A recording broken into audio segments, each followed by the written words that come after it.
Hello, my name is L.A. Barnes. I'm a writer and a librarian, and I'm here to review Felicia's Days, You're Never Weird on the Internet. Almost. I hold it all the way up. Felicia Day is an actress. She's also the creator of the Guild and one of the founders of Geek and Sundry. I found the Guild a little late. I think the 6th season had just come out when I started watching it, but I caught up very quickly and enjoyed every minute of it. I've watched several things that Geek and Sundry has put out. I enjoy the vlog, I enjoy tabletop, so I was inclined to like the book.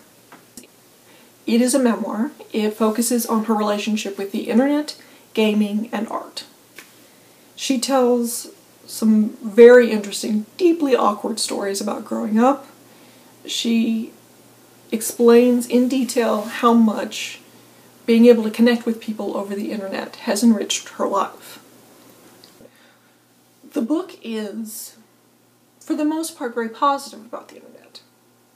Not that Felicia Day isn't offering downsides, and she is definitely offering an honest assessment of her own awkwardness and the ways in which she needed the internet because of it.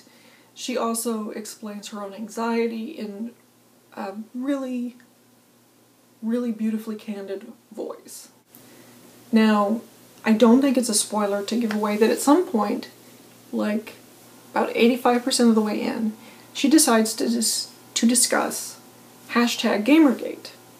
I think it was important for her to discuss it and to offer her perspective on something that genuinely affected her and, to be quite blunt, risked her safety. Having said that, the entire book up to that point had been fairly positive towards technology, gaming, and the internet, and all of the ways in which it could enrich a community and enrich people's lives on an individual level. And all of a sudden we have this huge negative. Gamergate really brought out the absolute worst in some people's behavior. And it's so the dark side of the internet, to the point that it feels like a massive drop-off when you're reading the narrative. It goes from being rah, rah, rah to, dear God, why would anyone put themselves out there if this is what is waiting for you? I don't think that necessarily makes this a bad book. In some ways it makes it an honest book.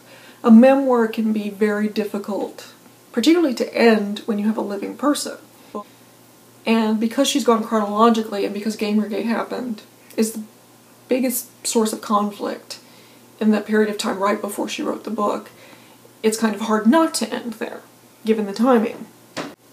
Having said all that, I think if you're a fan of Geek and Sundry, if you're a fan of the Guild, and actually if you're a fan of Nerdist, you should absolutely read this book. Either buy it, or obviously go to your local library, since plenty of libraries are buying this. It is worth reading and sharing with your friends.